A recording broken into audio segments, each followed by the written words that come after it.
گردونه جدید جنگ جهانی سوم اومده. این تو این چند وقته بچه ها انقدر مشکلات دارم به خدا فقط تو ویدیو نمیدم گریه کنم، به خدا میگم. یعنی الان مثلا مادرم میگم کل خانواده ما اینجوری سر مشکلات و این چیزا. ببین الان بخوام بهتون بگم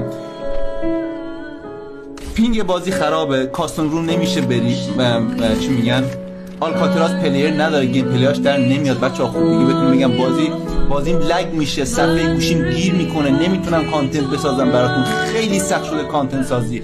کاستون روم که میرم اصلا بچه الان میریم جلوتر بهتون نشون میدم صفحه‌ام کلا گیر میکنه، گانم خودکار عوض میشه، اصلا جهنم میشه بازی. یعنی بچه‌ها که با هم میان یار میشن میگن امید چقدر ناراحتی. بچه‌ها خدا شاهد اونایی که دیروز با هم بازی میکردن همشون دیدن چقدر ناراحت بودن. 1% قضیه رو بگیم این بوده، ولی بیشتر یه قسمتش هم فشارهای زندگی بچه‌ها. از این من کرایه خونه رومه، از این من بچه‌ها من یه حرفای دیگه نمیخوام بزنم. نون بیار این خانواده منم، درآمد این خانواده بچه با منه. خب